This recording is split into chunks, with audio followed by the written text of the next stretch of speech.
T20 world cup లో జస్ప్రీత్ బుమ్రా ఓ range లో మెరుపులు మెరిపించాడు. టీమిండియా విజయాల్లో తనదైన ముద్ర వేశాడు. కెప్టెన్, టీం మేనేజ్మెంట్ నమ్మకాన్ని నిలబెడుతూ అద్భుతాలు చేశాడు. టోర్నీలో నిలకడగా రాణించాడు. పరుగులు కట్టడి చేయడంలోనూ టాలెంట్ చూపించాడు. రెగ్యులర్ గా వికెట్లు తీసి ప్రత్యర్థి జట్లతో ఆడుకున్నాడు. టైటిల్ పోరులోనూ జస్ప్రీత్ ఎక్స్ట్రార్డినరీ అనిపించుకున్నాడు. చివరి ఓవర్లలో సఫారీలపై ఒత్తిడి పెంచాడు. మ్యాచ్ ను భారత్ వైపు మలుపు తిప్పడంలో తన వంతు పాత్ర పోషించాడు. అందుకే ఇప్పుడు బుమ్రాపై ప్రశంసల వర్షం కురుస్తోంది. జస్ప్రీత్ మామూలు బౌలర్ కాదంటూ సహచర ప్లేయర్లు కూడా కీర్తిస్తున్నారు. స్టార్ ప్లేయర్ విరాట్ కోహ్లీ కూడా బుమ్రా ఆటతీరుపై స్పందించాడు. ఫైనల్లో డెత్ ఓవర్లలో జస్ప్రీత్ అద్భుతం చేశాడన్నాడు. బుమ్రా వేసిన 2 ఓవర్లు కీలకం అయ్యాయన్నాడు. ప్రతి మ్యాచ్లోనూ విజయం వైపు నడిపించాడని ప్రశంసించాడు.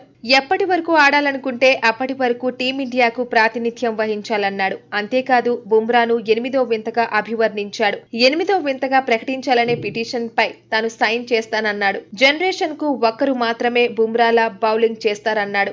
అరుదైన బౌలర్ అని ప్రశంసలు కురిపించాడు. మరోవైపు టీ20 వరల్డ్ కప్ తర్వాత కోహ్లీ, రోహిత్ రిటైర్మెంట్ ప్రకటించారు. అదే దారిలో జడేజా నడిచాడు. దీంతో ఒక ఫార్మాట్ నుంచి బుమ్రా కూడా రిటైర్ అవుతాడా, వర్క్ లోడ్ ను తగ్గించుకుంటాడా అనే చర్చ జరుగుతోంది. దీనిపై జస్ప్రీత్ రియాక్ట్ అయ్యాడు. ప్రస్తుతానికి రిటైర్మెంట్ అనే మాటకు తాను చాలా దూరంగా ఉన్నానని అన్నాడు. రిటైర్మెంట్ గురించి తానేమీ ఆలోచించడం లేదన్నాడు. ఇప్పటి వరకు సాధించిన ఘనతలపై ఆనందంగా ఉందన్నాడు.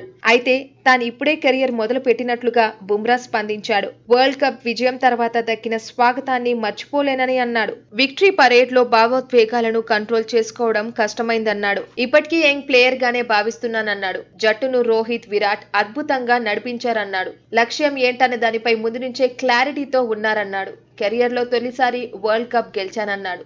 ఈ విజయం ఎప్పటికీ స్ఫూర్తిగా నిలుస్తుందని అన్నాడు. ఇక టీ20 వరల్డ్ కప్ లో బుమ్రా 8 మ్యాచ్ల్లో బరిలో దిగాడు. 15 వికెట్లు సాధించాడు. ఎకానమీ రేట్ పరంగా అదుర్స్ అనిపించాడు. అంతర్జాతీయ క్రికెట్ లో తానెందుకు ప్రత్యేకమో ఆట తీరుతోనే చాటుకున్నాడు.